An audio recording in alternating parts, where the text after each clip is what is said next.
ملک کو کیسے آگے لے کے چلنا ہے، ملک کے معاشی حالات کو کیسے کرنا ہے، ریونیو کیسے جنریٹ کرنا ہے، اور جو صنعت ہے اس کو کیسے بہتر کرنا ہے، معیشت کو کیسے بہتر کرنا ہے، اس پر کوئی کام نہیں ہے سوائے ایک کام کے کہ قرضے لینے ہیں قرضوں کی ادائیگی کے لیے۔ اور اس کے علاوہ جو ہمارے وزیر خزانہ ہیں، یہ باقاعدہ کراچی میں کانفرنس ہوئی اور اس میں جو اعلیٰ پائے کے معیشت دان ہیں وہ موجود تھے، اور ان کی جانب سے جو خدشات کا اظہار کیا گیا کہ اگر اسی طریقے سے پالیسیاں چلاتے رہے تو پھر تو کبھی بھی پاکستان کے حالات ٹھیک نہیں ہوں گے، پھر تو جو چیزیں ہیں معیشت کی، اگر آپ معیشت کو بہتر کرنا چاہتے ہیں تو معیشت کے لیے تو آپ کو اپنی صنعت پر کام کرنا ہوگا۔ آپ دیکھ لیں کہ کتنی صنعتیں بند ہو چکی ہیں، پورے جو سیکٹر تھے وہ بند ہو چکے ہیں، اور اس کے باوجود آپ قرضوں پر قرضے لیے جا رہے ہیں، اور آپ کو لگتا ہے کہ قرضے لے کے آپ کوئی قوم کی خدمت کر رہے ہیں۔ یہ کوئی قوم کی خدمت نہیں ہے، اور یہ کسی بھی ایسے شخص کا ویژن نہیں ہے کہ جو کوئی سمجھدار شخص ہو، جو خزانہ کے معاملات کو جانتا ہو، جو معیشت کے معاملات کو جانتا ہو۔ یہ ہر عام جو کلیریکل مائنڈ رکھنے والا شخص ہے، یہ اس کا طریقہ کار ہوتا ہے کہ آپ قرضے لیتے جائیں اور پچھلے قرضے آپ چکاتے جائیں، اور اس طریقے سے آپ کو لگتا ہے کہ آپ ڈیفالٹ سے بھی بچ جائیں، آپ کی معیشت بھی بہتر ہو جائے۔ ایسا نہیں ہوتا۔ اب یہ جو گفتگو ہے state of Pakistan is economy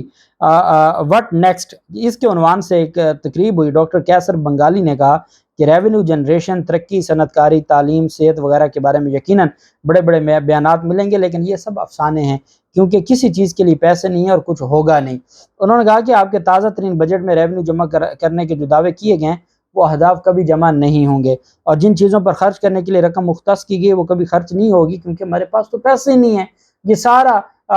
جو الفاظ کا گورکھ دھندا ہے۔ انہوں نے کہا معیشت کو سنبھالنے کے لیے ہمیں اب صرف ایک ہی چیز کی ضرورت ہے کہ ماضی کے قرضوں کی ادائیگی کے لیے مزید قرضے کیسے حاصل کیے جائیں، کیونکہ ہمیں اپنے ماضی کے تمام قرضوں کی ادائیگی کے لیے مزید قرضے نہیں ملیں گے، اس لیے ہم اپنے اثاثے بیچیں گے، اور اثاثے بیچ کے ہم وقت گزاریں گے۔ انہوں نے کہا ملک میں موجود ہر چیز بیچنے کے لیے ہے، ہمارا بینکنگ سیکٹر 80% غیر ملکی ملکیت میں ہے، ہمارا ٹیلی کام سیکٹر 100% غیر ملکی ملکیت میں ہے، جبکہ اس طرح مزید ادارے غیر ملکی ملکیت میں جانے والے ہیں۔ کیسر بنگالی نے کہا کہ ہم نے ابھی کراچی میں پورٹ ٹرمینل کی نجکاری کا اعلان کیا، سعودی ٹیم نے ہمارے تمام ہوائی اڈوں کا دورہ کیا، اور 3 بڑے ہوائی اڈے غیر ملکی کمپنیوں کے حوالے کیے جانے والے ہیں۔ ہم یہ کہنے کے لیے ہر قسم کی اصطلاحات استعمال کرتے ہیں کہ ہم انہیں فروخت نہیں کہہ رہے، انہیں صرف آؤٹ سورس کر رہے ہیں، لیکن بنیادی طور پر یہ اثاثوں کا کنٹرول دیا جا رہا ہے۔ انہوں نے کہا جلد ہی ہم چینی، سعودی، اماراتی اور دیگر ممالک کے ملازم ہوں گے اور پاکستان ان کی ملکیت ہوگا۔ میں سمجھتا ہوں کہ یہ ایسے جھنجھوڑ دینے والے ان کی جانب سے اعداد و شمار کی دیے گئے۔ انہوں نے کہا ہم اپنی معاشی خود مختاری کھو دی، یہ آج نہیں ہوا، 1993 سے لے کر 16 برسوں کے دوران اسٹیٹ بینک کے 3 گورنر پاکستان کے باہر سے آئے، وہ عالمی اداروں کے ملازم تھے، انہوں نے پاکستان میں 10 سال سے زیادہ خدمات انجام نہیں دی، لیکن اب جب کہ ہم اپنی معاشی خود مختاری کو مزید رسمی انداز میں دفن کر رہے ہیں، معیشت کی کھڑکی بند کر رہے ہیں، معاشی بدحالی کو مزید بیان کرتے ہوئے فیڈرل بورڈ آف ریونیو کے سابق چیئرمین سید شبر زیدی نے کہا پاکستانیوں کو یہ احساس تک نہیں کہ انہوں نے خود کو برباد کر دیا ہے۔ ہمارے پاس شیڈول کے مطابق 130 ارب امریکی ڈالر کے اپنے غیر ملکی قرضوں کی ادائیگی کے لیے بھی رقم نہیں ہے۔ قرضوں کی ادائیگی کے لیے رقم نہیں، ہمارے بینکوں کے تقریباً 85% قرضے وفاقی حکومت کے قرضوں میں استعمال ہوتے ہیں، مہنگائی بڑھ رہی ہے، بجلی پر 1000 ارب روپے سے زیادہ کی سبسڈی ہے، ریاستی اداروں کا خسارہ 1000 ارب سے زائد ہے، 5 کروڑ سے زیادہ بچے تعلیم حاصل نہیں کر رہے، اور سب سے زیادہ بڑھ کے کہ ہم دنیا میں سب سے زیادہ آبادی میں اضافہ کر رہے ہیں۔ انہوں نے کہا اس میں معاشی مسائل کے حل میں ملک کے محلِ وقوع کے فائدہ پر ایک اسٹریٹجک یو ٹرن لینا، اور چین کو ہمارے سپلائر اور امریکہ کو ہمارے خریدار کے طور پر دیکھنا شامل ہے۔ شبر زیدی نے پاک چین اقتصادی راہداری پر شفافیت، افغانستان اور ایران سے اسمگلنگ کے خاتمے، نیشنل فائنانس کمیشن ایوارڈ کو درست کرنے، مقامی حکومتوں کو بااختیار بنا کر آئین کے آرٹیکل 140(a) کو نافذ کرنے، اور غیر سیاسی چیئرمین کے ساتھ پلاننگ کمیشن کی بحالی اور 4 کے بجائے کم از کم نئے 10 صوبوں کی تجویز دی گئی ہے۔ اور یہ ساری وہ چیزیں ہیں جو وقت کی ضرورت ہیں، اور اب اگر اس وقت یہ سارا کچھ نہ کیا گیا تو پھر ہم کہاں کھڑے ہوں گے؟ آپ کو پتہ ہے اقوام عالم میں ہمارا جو مقام ہے وہ پوری دنیا جانتی ہے کہ ہم کہاں کھڑے ہیں۔ دوسری جانب پاکستان تحریک انصاف کے چیئرمین عمران خان،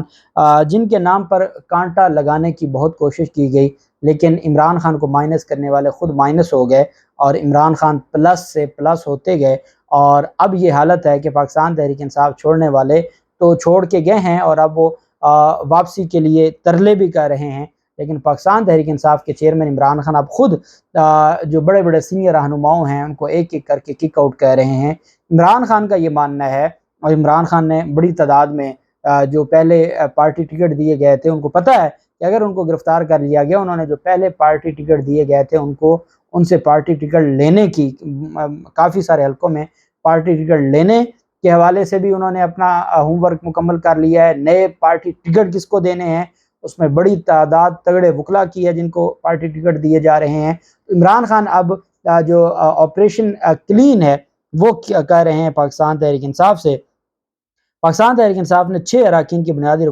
رکنیت منسوخ کر دی ہے اور نوٹیفیکیشن جاری کر دی ہے۔ سلیم بریار، سید ذوالفقار علی شاہ، عثمان ترکئی، ان کو اس میں جو ہے وہ رکنیت معطل کی گئی ہے۔ سیکرٹری جنرل عمر ایوب کے دستخطوں سے باضابطہ نوٹیفیکیشن جاری کر دیا گیا ہے۔ نوٹیفیکیشن میں اراکین کو چارج شیٹ کرتے ہوئے کہا گیا کہ میڈیا کے مختلف فورمز پر آپ کی پریس کانفرنس گردش کر رہی ہیں اور بڑے پیمانے پر نشریات کی گئیں۔ آپ نے پاکستان تحریک انصاف کو چھوڑا، آپ نے جو جان بوجھ کر پارٹی دفاتر اور پارٹی کی بنیادی رکنیت سے استعفے کا اعلان کیا، لہٰذا آپ کو پی ٹی آئی کی بنیادی رکنیت ختم کرنے کا نوٹس دیا جاتا ہے۔ آپ کو ہدایت کی جاتی ہے کہ پارٹی کا نام، عہدہ، رکنیت کا کسی بھی طریقے سے استعمال کرنے سے گریز کریں، خلاف ورزی کی صورت میں آپ کے خلاف کارروائی ہوگی اور کسی صورت آپ کو معاف نہیں کیا جائے گا۔